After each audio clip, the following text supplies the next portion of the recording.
All right, hey guys, this is Ron here, and we had the perfect opportunity. We were doing this full build on this pan. It's really awesome. We had it all sandblasted, it was ready to go, and I got to thinking, hey, this is the perfect opportunity to show how our seat mount will get mounted to the pan because you have to remove the stock seat rails. So I've got Sean here, he just came on board with us, and I'm gonna have him do the work, but I wanted to introduce him and what we're gonna do because as you see down here, when we go to put this on, you need to be able to move it back and forth, but you can't really do it with the stock seat mount on there. So he's going to show you the procedure for removing these things from the pan that we really don't want there anymore, which will come in handy for a lot of you guys, the DIY guys doing it at home. And it's really cool. So he's got his tools ready, and in just a second here, he's going to start and show you the procedure. Oh, this is Sean. Say hi. Hi, how's it going? Yeah. Right on. So with that, we're going to get going. So I'm gonna go ahead and make a slit here and here.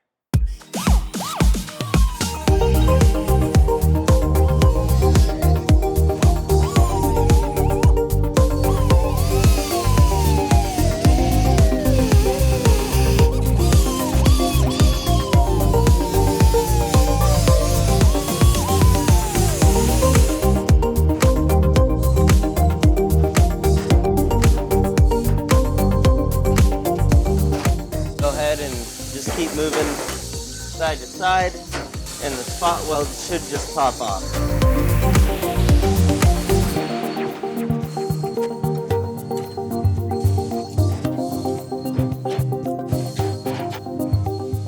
Looks like I missed a little spot, so I'm just going to go ahead. Now we're going to move on to the sides. We just got the front one off.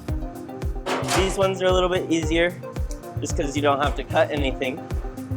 Just gonna want to grab your vice grips and just wiggle back and forth.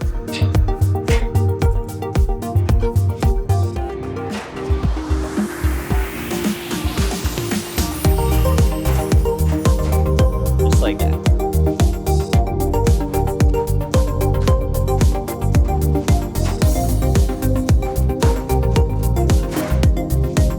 Just like that.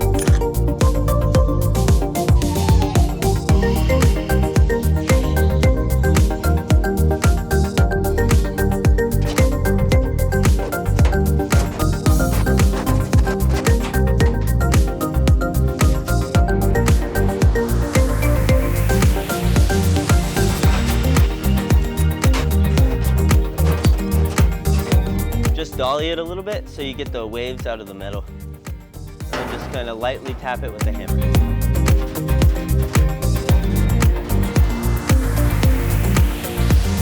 All right, we're back, and Sean's taking care of getting rid of these seat mounts and showed you how to take care of it and dolly everything out and get it flat. Because now with the seat mount, you can actually get the seat mount down on the floor pan and have some movement forward and backwards. It's about 4 or 5 inches, so you know if you're a horse jockey kind of guy, then you can move it all the way up, and if you're like some lurch guy that wants to sit all the way in the back seat, you can just slide it back and you're good to go. You just drill the holes basically, and you can drill the holes through the pan, and we supply with the bolts and the washers, and you can just sandwich it through, and then your Kirky seat will mount right on top. And most of the folks have told us that this is the right height, and that's why we make it. So we're gonna go ahead and take this EBrake mount off. So to do that, you're gonna want to start by putting a slit right here. And then we're going to do the same thing we did with the seat mounts and pop these spot welds off. Be careful, they're really sharp.